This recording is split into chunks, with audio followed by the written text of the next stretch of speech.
shoe program. 60% and 40% respectively, and the metaverse is showing no signs of slowing. Nike making a big push with the launch of Nikeland on Roblox. It's a virtual world where players will be able to play games and design products all in Nike gear. Is this a smart strategic move for Nike or just a big publicity stunt? Joining me now is Americus Reed, professor of marketing at the Wharton School of Business and our newest CNBC contributor. Welcome to you.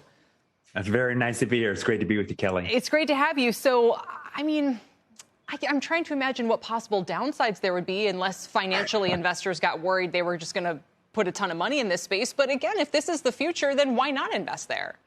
I agree with that 100%, Kelly. And I think you got to give Nike credit here because they're always on the bleeding edge of trying to create deep connections with their consumers. And I think what's going on in terms of this is to say, listen, we all know that the metaverse is going to be there, and there's going to be a significant amount of consumers, especially the younger ones, like you were saying, that are interested in this, right? And so because these are the digital natives they're basically born swiping left and right. And so this is going to be their world. We know that. So Nike is understanding that what we need to do is we need to make sure that we don't miss this train and that we are able to create those connections and start creating loyalty and familiarity at a younger age. And to quote from you, as you point out here, America's 67% of Roblox users are under the age of 16. It's where the young consumers can don their Nikes in the virtual world, share, interact, commiserate, whatever it is, a natural gateway that creates that brand loyalty from a very young age. So, you know, I wonder how much you are nerding out on the metaverse and on Web3 and crypto and all of these things that are going to be the important building blocks of these future worlds. But,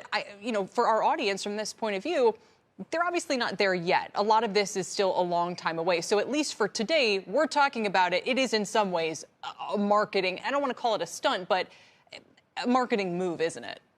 It's a very bold marketing move. But if you think about what Nike does, Kelly, Nike is known for making these kinds of big bets, right? Colin Kaepernick, we believe he's going to be the next younger generation's Muhammad Ali. So we're going to bet on that.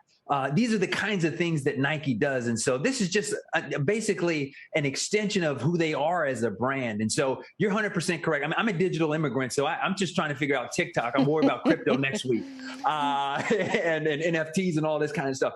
But Nike understands that if we can put the sneakers on you at a young age, virtually, when you're an avatar and you're in this metaverse and you're creating your own identity and your identity is forming, then what we're essentially doing is we're already building the kind of familiarity that's going to create a connection to you as a younger consumer. And what's going to happen in that virtual metaverse, Kelly, exactly like you're saying, is going to have a more higher probabilistic likelihood of occurring in the real world because of this investment that Nike's putting forth. You know, the only kind of asterisk you could put on the Nike story lately seems to be one of political polarization. And we're seeing this with Nike. We're seeing it with Starbucks, where there's these kind of newer alternatives that bill themselves as sort of like the coffee for conservatives or the apparel brand for conservatives. And the upstarts are gaining a loyal following in many cases. Does a big move like this allow it to sort of leapfrog all of those concerns and just position itself as on the side of youth and innovate? You know what I'm saying? Like, does it kind of insulate them from those concerns? You're 100% correct, Kelly. And what Nike does, let's never assume that Nike doesn't know who its customer is. That's number one. And so number two, they understand that, listen, we're going to live by our values. And so we don't necessarily want to bring everybody in to this tribe, if you will. If you want to ride with us, that's awesome. But if you don't, that's cool too, because marketing is all about speaking to a specific group of consumers and knowing who you are. And so Nike understands that, yeah, y'all might get upset and start burning the shoes on Twitter, but just check the stock price, $171 today, I believe. And you'll see that if the stock price looks like this, it's because Nike understands its market, it understands its own brand, and it understands that it has made the decision, Kelly, that we are going to live by our values and our ideological beliefs, and we're going to take those younger consumers who are aligned with those core values along with us, and we're going to do that in the digital places where they already are and playing and living and being, and it's a very, very smart move in my opinion. Shoe program.